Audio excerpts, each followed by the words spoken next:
Bus നിരക്ക് വർധനയിൽ പ്രതിഷേധിച്ച് ബുധനാഴ്ച ഡിവൈഎഫ്ഐ ജില്ലയിൽ 9 ഇടങ്ങളിൽ റോഡ് ഉപരോധിച്ചു.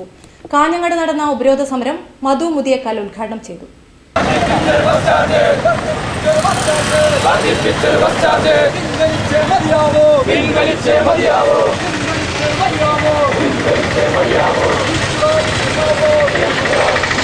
അങ്ങനെ 2-3 ഘട്ടങ്ങളിലായി സമരവും ചർച്ചയൊക്കെ നടത്തി ഏതാണ്ട് 1.5 മാസത്തെ പ്രക്രിയയിലൂടെയാണ് അത്യാവശ്യമായി ബസ് ചാർജ് വർദ്ധിപ്പിക്കുന്ന ഒരു നിര കേരളത്തിലുണ്ടായത്. പക്ഷെ അങ്ങനെ ഏതെങ്കിലും ഒരു സമരം ഈ കേരളത്തിൽ നമ്മൾ ദർശിച്ചു?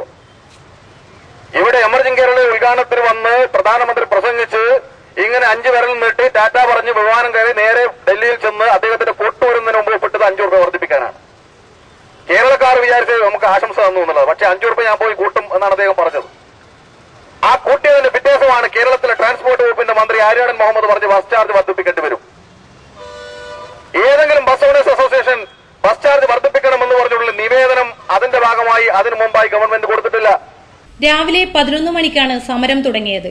കാലിക്കടവ്, ചെറുവത്തൂർ, ചിറ്റാരിക്കൽ, നീലേശ്വരം മാർക്കറ്റ്, കാഞ്ഞങ്ങാട്, ബളാന്തോട്, പാലക്കുന്ന്, കുണ്ടംകുഴി, കാസർഗോഡ് എന്നിവിടങ്ങളിലാണ് റോഡ് ഉപരോധിച്ചത്. CV വിജയൻ അധ്യക്ഷത വഹിച്ചു. കാറ്റാടി കുമാരൻ, സബീഷ് എന്നിവർ സംസാരിച്ചു.